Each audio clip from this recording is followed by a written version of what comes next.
Welcome to టీ10 నేను రేవతి. దాదాపు 10 ఏళ్ల తర్వాత జమ్మూ కాశ్మీర్ అసెంబ్లీ ఎన్నికలను చూడబోతున్నది. 2014లో ఒక రాష్ట్రంగా ఎన్నికలను జరుపుకున్న జమ్మూ కాశ్మీర్ ప్రస్తుతం కేంద్రపాలిత ప్రాంతం హోదాలో ఎన్నికలకు వెళ్తున్నది. సుప్రీంకోర్టు ఆదేశాల మేరకు కేంద్రం ఎన్నికల సంఘం ఇక్కడ ఎన్నికల తేదీలను ప్రకటించిన విషయం తెలిసిందే. సెప్టెంబర్ 18, 25, అక్టోబర్ 1వ తేదీలలో మొత్తం 90 అసెంబ్లీ స్థానాలకు ఇక్కడ ఎన్నికలు జరగనున్నాయి. జమ్మూ కాశ్మీర్ కు ప్రత్యేక ప్రతిపత్తి కల్పించే ఆర్టికల్ 370, ఆర్టికల్ 35లను కేంద్రంలోని మోడీ సర్కార్ 2019 ఆగస్టులో రద్దు చేసింది. అంతటితో ఆగకుండా రాష్ట్రాన్ని 2 యూటీలుగా ముక్కలు చేసింది. ఇందులో ఒకటి జమ్మూ కాశ్మీర్ కాగా ఇంకొకటి లడక్. అయితే తాము తీసుకున్న ఈ చర్యతో జమ్మూ కాశ్మీర్ లో శాంతి నెలకొంటుందని, ఉగ్రవాదం అంతమవుతుందని, అభివృద్ధి, పర్యాటక రంగం మెరుగుదలను చూస్తుందని బీజేపీ అంచనా వేసింది. గత 5 ఏళ్లుగా ఇవే మాటలను వినిపించింది. ఇక్కడ కల్పించినట్టుగా చెప్తున్న కొన్ని మౌలిక సదుపాయాలకు సామాజిక మాధ్యమాల్లో ప్రధాన స్రవంతి మీడియాలో ప్రచారం కల్పించుకున్నది. దీంతో జమ్మూ కాశ్మీర్ లో నిజంగానే అభివృద్ధి జరుగుతున్నదని, ఆర్టికల్ 370 రద్దుతోనే ఇది సాధ్యమైందనే భ్రమను బీజేపీ ప్రజల్లో కలిగించిందని కొందరు రాజకీయ విశ్లేషకులు చెబుతున్నారు. ఇక్కడి ప్రజల్లో మాత్రం ఆ భావన కనిపించడం లేదు. జమ్మూ కాశ్మీర్ లో కనిపించేదంతా పై మెరుగులేనని జమ్మూ కాశ్మీర్ ప్రజలు భావిస్తున్నట్టు విశ్లేషకులు అంటున్నారు. ముఖ్యంగా శ్రీనగర్ లో కొంతవరకు పునర్నిర్మాణ పనులు చేపట్టడం, లాల్ చౌక్ వద్ద క్లాక్ టవర్ ను మెరుగుపరచడం వంటివి కొన్ని ఇక్కడ జరిగాయి. దీంతో వీటికి ప్రచారం కల్పించి భారతీయ పర్యాటకులు ఇక్కడకు వచ్చేలా కేంద్రం ప్రచారం కల్పించిందని తెలుపుతున్నారు. అయితే ఇతర పట్టణాల అభివృద్ధిని ఇక్కడి అధికారులు, యంత్రాంగాలు విస్మరించాయని, ఇందుకు ఈ ప్రాంతంపై పట్టు ఉండే కేంద్రమే బాధ్యత వహించాలని ఇక్కడి స్థానికులు చెబుతున్నారు. జమ్మూ కాశ్మీర్ లో రోడ్ల పరిస్థితి దారుణంగా ఉన్నదని, ఎక్కడ పడితే అక్కడ గుంతలు పడి ఉన్నాయని వాపోతున్నారు. గతంలో కాశ్మీర్ కే పరిమితమైన ఉగ్రవాద ముప్పు ఇప్పుడు జమ్మూలోని కథువా, ఉదంపూర్, దోడా వంటి ప్రదేశాలకు వ్యాపించిందని విశ్లేషకులు చెబుతున్నారు. వాస్తవానికి ఇవి చాలా కీలకమైన ప్రాంతాలు. ఈ 3 ప్రాంతాలు జమ్మూ మీదుగా పఠాన్కోట్ నుంచి శ్రీనగర్ కు కలిపే జాతీయ రహదారి 44ను ఆనుకొని ఉంటాయి. విద్యుత్ సరఫరా విషయానికి వస్తే 5 ఏళ్ల క్రితం ఇది చాలా దారుణ పరిస్థితుల్లో ఉండేది.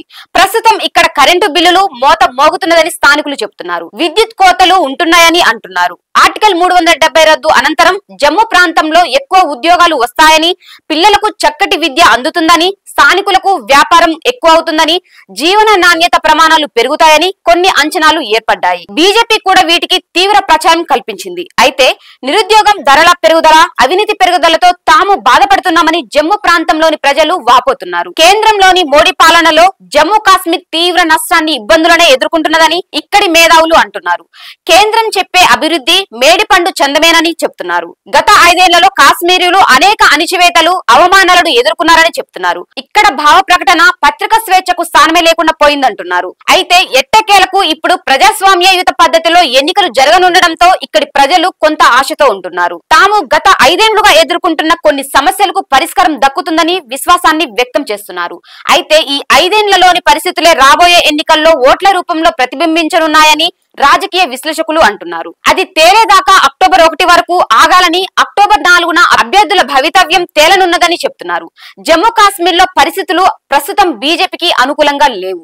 ఆర్టికల్ 370 రద్దును ఇప్పటికీ సమర్థించుకుంటున్నట్టు ఈ పార్టీ ఇటీవల లోక్సభ ఎన్నికల్లో మాత్రం కాశ్మీర్ లో మాత్రం తమ ఎంపీ అభ్యర్థనలను నిలబెట్టే సాహసం చేయలేకపోయింది. అయితే ఇప్పుడు రాబోయే అసెంబ్లీ ఎన్నికల్లోనూ ఆ పార్టీ ప్రదర్శన ఎలా ఉండబోతున్నదన్నదే రాజకీయ వర్గాల్లో తీవ్ర చర్చ నడుస్తున్నది.